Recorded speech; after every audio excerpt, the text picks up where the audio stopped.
श्री राम अटल जी। जय श्री कृष्ण।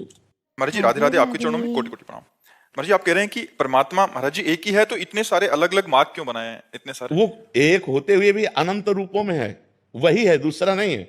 जैसे एक शीशे के मकान में हम खड़े हो जाएं तो हम ही हजारों रूपों में दिखाई देंगे। शीशे के कई प्रकार होते हैं, एक तुम्हारा लंबा मुंह दिखा देगा, एक भयावह मुंह दिखाई देगा, एक करेक्ट रूप दिखाएगा, अलग अलग। और ऐसे शीशों से एक महल बनाओ तो हम कैसे नजर आएंगे? ऐसे ही विराट रूप भगवान स्वयं बने हुए हैं। जितने स्त्री पुरुष है सब भगवान ही बने हुए हैं। हम माया ग्रसित होने के कारण अपने स्वरूप को भूल गए। हम भी वही हैं, हम भी वही हैं। केवल हम देह भाव में आ गए, भोगों में रत हो गए तो हम जीव कहलाए। जैसे किसी रिक्शा वाले को बोलो ना, ए रिक्शा, खड़ा हो गया ना। अब वो रिक्शा है क्या? ए टैक्सी, खड़ा हो गया ना, क्योंकि वो तन्मयता रिक्शा पे किए, वो टैक्सी पे किए। इसी तरह हम अनेक भाव वाले हो गए, एक परमात्मा स्वरूप हो के अनेक भाव वाले। हम भगवान को अपना भैया माने, भगवान को अपना दोस्त माने, भगवान को अपना पति माने, भगवान को अपना पुत्र माने। भगवान को हम कुछ भी मान सकते हैं। तो जो पुत्र माने वात्सल्य भाव, उसके लिए भगवान आचार्य रूप में प्रकट हुए।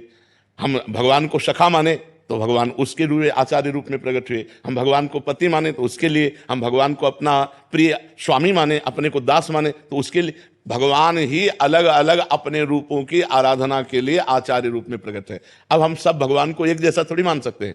हम भगवान को दोस्त मानते हैं तो तुम कहते हो नहीं, भगवान दोस्त कैसे हो सकते हो? तो भगवान है, मैं उनका दास हूं, वो स्वामी है। तो अब आपके भाव की पुष्टि के लिए भगवान अलग, तो अलग अलग भावों की पुष्टि के लिए वही भगवान अलग अलग रूप धारण करके अलग अलग सेवा पद्धतियों को प्रकाशित किया है, अलग अलग मार्ग प्रकाशित किए प्राप्त होने के। अब कोई भगवान को मां मानता है, वो अन्य मानने के लिए तैयार ही नहीं।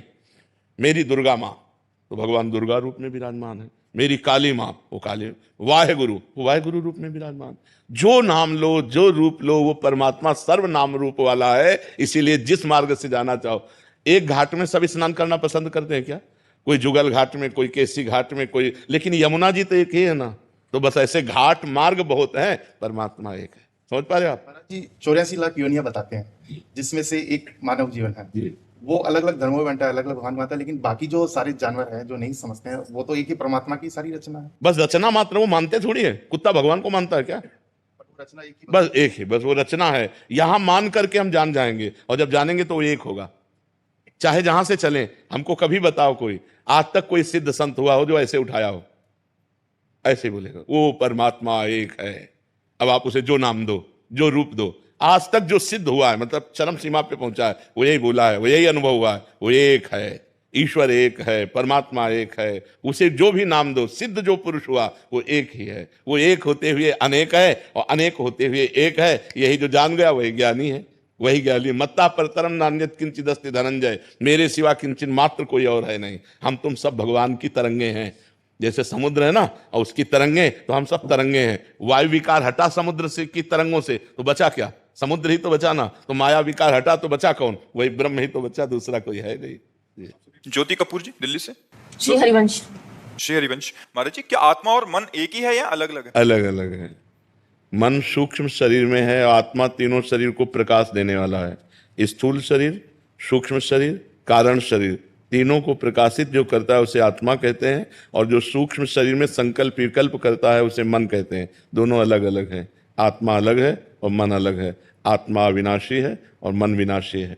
जब मन का नाश हो जाता है तब आत्म तत्व का बोध होता है। किसका प्रश्न है जी? जनक भट्ट जी राजस्थान से। राधे राधे। राधे राधे महाराज जी। महाराज जी ईश्वर प्राप्ति के 3 मार्ग बताए गए हैं, कर्म मार्ग, ज्ञान मार्ग, भक्ति मार्ग। महाराज जी भक्ति मार्ग क्यों श्रेष्ठ है, जबकि व्यवहारिक दृष्टि से सृष्टि के संचालन में ज्ञान और कर्म का ज्यादा महत्व प्रतीत होता है? भक्ति में प्रेम है, भक्ति में प्रेम है। आत्मज्ञान हो गया, आत्म प्रेम नहीं तो अधूरा। समझ रहे हैं? कर्मयोग हुआ, परमात्मा में प्रेम नहीं तो कर्मयोग व्यर्थ चला गया। कर्मयोग, ज्ञान योग, दोनों में परमात्मा प्रेम, आत्म प्रेम। और भक्ति क्या प्रकट करती है? प्रेम। ज्ञान से प्रेम नहीं होता।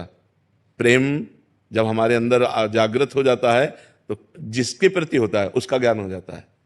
प्रेम सर्वोपरि है, भगवान प्रेम अधीन है। आत्म प्रेम, आत्मरति सबसे श्रेष्ठ है। ज्ञान आत्मा का हो गया लेकिन आत्म प्रेम नहीं हुआ तो अधूरा ज्ञानी है।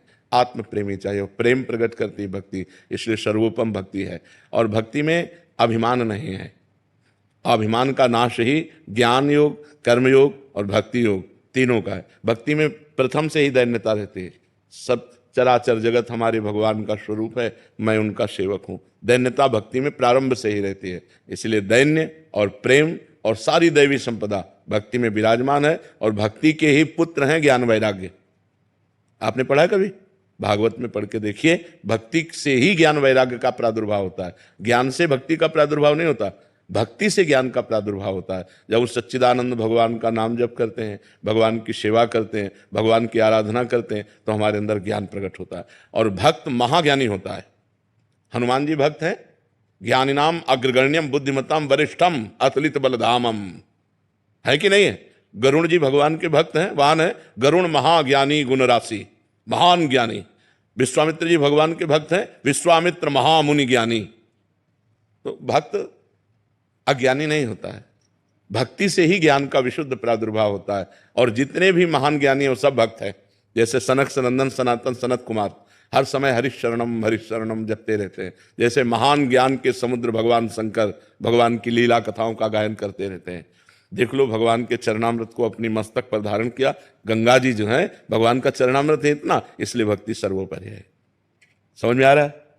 और ज्ञान में स्वयं चलना होता है, गिर जाओ तो भ्रष्ट हो जाओ तो कोई बचाने वाला नहीं। और भक्ति में करो सदा तिनके रखवारी, जिम बालक राखे महतारी। भगवान कहते हैं जैसे छोटे अबोध बच्चे को माँ चाहे जो कार्य कर रही हो वो चिंतन बच्चे का करते रहते हैं, कहीं कुछ ऐसा ना कर ले, ऐसे ही मैं अपने भक्त का चिंतन करता हूँ, अपने भक्ति की रक्षा करता हूँ।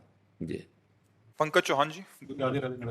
राधे राधे महाराज जी। महाराज जी, पर्याप्त समृद्धि प्राप्त होते हुए भी मन अशांत और व्यथित रहता है। कभी अपने प्रियजनों की चिंता, कभी अकारण दुख। ये दुख कभी कभी दुर्गुणों की तरफ आकर्षित कर लेता है। हाँ, क्योंकि देखो हम बताएं, हम परमात्मा के अंश हैं। हमारी कभी संतुष्टि रुपया से नहीं हो सकती, हमारी कभी संतुष्टि भोग से नहीं हो सकती, हमारी कभी संतुष्टि किसी पद से नहीं हो सकती। अगर हम पूर्ण संतुष्ट होना चाहते हैं तो गोस्वामी तुलसीदास जी ने एक दोहा लिखा, तब लग कुशल न जीव कहूं, सपने हूं मन विश्राम, जब लग भजत न राम कहूं, शोक धाम तज काम। जब तक शोकों के धाम, इस कामनाओं का त्याग करके भगवान का भजन नहीं होगा, तब लग स्वप्न में भी विश्राम नहीं होगा। जैसे आपने पूरे जीवन में सब सुख भोगे, आपके पास आधुनिक सब वस्तुएं हैं, लेकिन आप मरेंगे, ये बात कैसे कटेगी? और जब मरेंगे तब शरीर छूटेगा, स्त्री छूटेगी, पुत्र छूटेगा, मकान छूटेगा, बैंक बैलेंस छूटेगा, जो जो आपका सब छूट जाएगा। अब आगे आप क्या जन्मेंगे जा करके? क्योंकि जीव तो अविनाशी है। शरीर छूटना कोई अंतिम विश्राम तो है नहीं। शरीर छूट गया, अब हम क्या किस योनि में जाएंगे? पशु पक्षी बनेंगे, कीड़ा मकोड़ा बनेंगे, क्या बनेंगे? तो जो मन को सुख चाहिए वो परमात्म सुख है, और परमात्म सुख बिना भजन के अनुभव में नहीं आता। और हम लोग बहिर्मुख हैं, मतलब बाहर संसार को सत्य मानने वाले, तो लगता है ये पद मिल जाए तो सुखी हो जाएंगे। इतना ऐसा बस केवल वो गणित चलती रहती है और सुख कहीं नहीं मिला, आज तक कहीं नहीं मिला। आप बताओ कहां सुख मिला? सुख का मतलब है, सुख की पहचान है, जब वो सुख मिलेगा तब हृदय से निकल पड़ेगा, अब कछुनाथ न चाहिए मोरे, अब नहीं चाहिए। वो कब मिला? जब केवट भगवान के चरणों को धो रहा है।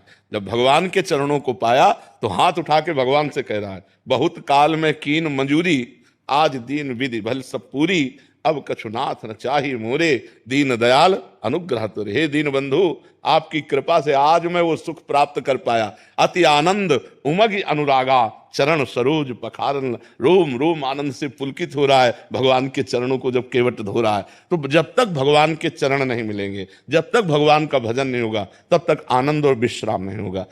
तो ये बात समझ लो, चक्रवर्ती सम्राट पद भी विश्राम स्थल नहीं है। जब तक भगवान को हम प्राप्त नहीं हो जाते तब तक विश्राम नहीं होगा। इसलिए नाम जप कीजिए, पापाचरण से बचिए, गंदे आहार से बचिए, तो आपको शांति मिलने लगेगी।